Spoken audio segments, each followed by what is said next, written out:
Hi, it's Nancy, the ordinary Canadian up here in Canada with a video for the Americans who had said you wanted to hear more from this ordinary Canadian, Nancy, because you felt you weren't necessarily getting the coverage that you ought to be getting in the States. So here's something you may well have heard of this by now, which is Canada effectively utterly repudiated Trump in our own political elections here. What happened was there's a party that's been in power for 9 years, and their support from them absolutely plummeted.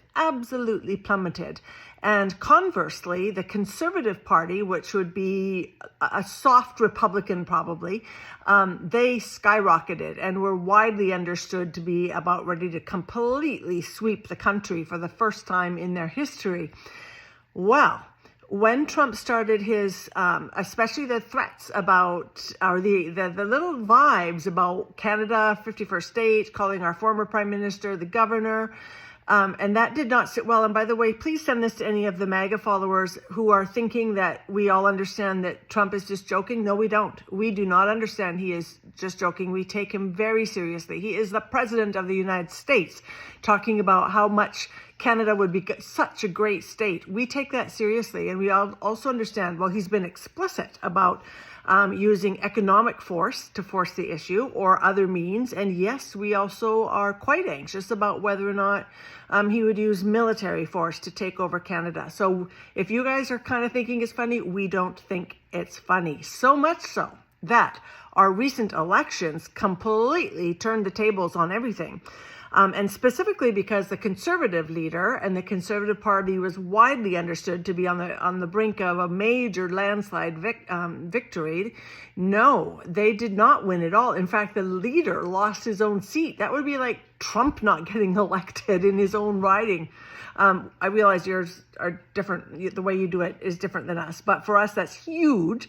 And conversely, and the reason for that was the Conservative leader just had this Trump vibe. He kind of said similar things, just kind of came off as hard done by, chip on his shoulder, and I don't know, just not great. So the other party, the one widely anticipated to be completely out after 9 years in power, is back in power, and specifically because their leader, who then becomes our prime minister, different way of operating politically, their leader, when he was campaigning, was very explicit about, the U.S. is coming for us and we need to be really prepared for that. And I think personally, he's a great person to be handling this. He's a former Bank of Canada governor, former Bank of England governor, also worked a lot in the private sector at really high level, like what's that huge, not Morgan Stanley, but one like that.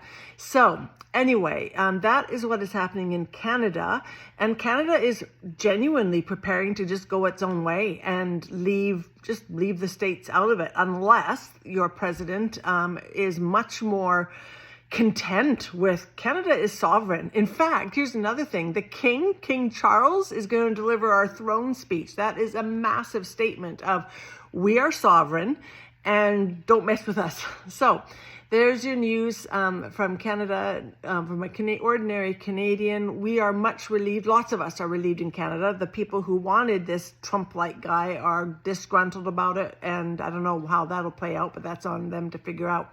So take heart, those of you in the States who are really upset about what's going on in the States. And again, we just look down there and not down. I just mean we look to the States and think, holy smokes, what's happened? But I'm also seeing all the protests. Good on you. Though that word about that is definitely getting out. You've now seen Canada saying, no to Trump. And so has Australia this weekend. Exact same thing. Their elections reflected a dramatic turnaround, specifically because it's Australia saying, no, we don't want Trump vibes in our country. So take heart from that.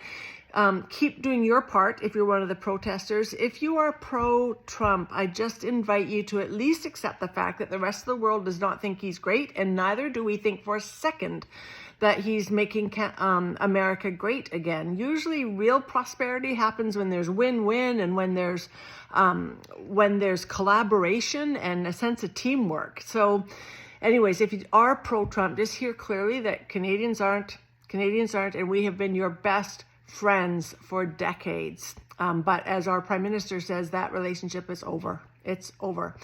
So hope that is information that's useful to you and encouraging to those of you who still believe in rule of law and still believe in democratic institutions and still want a healthy America.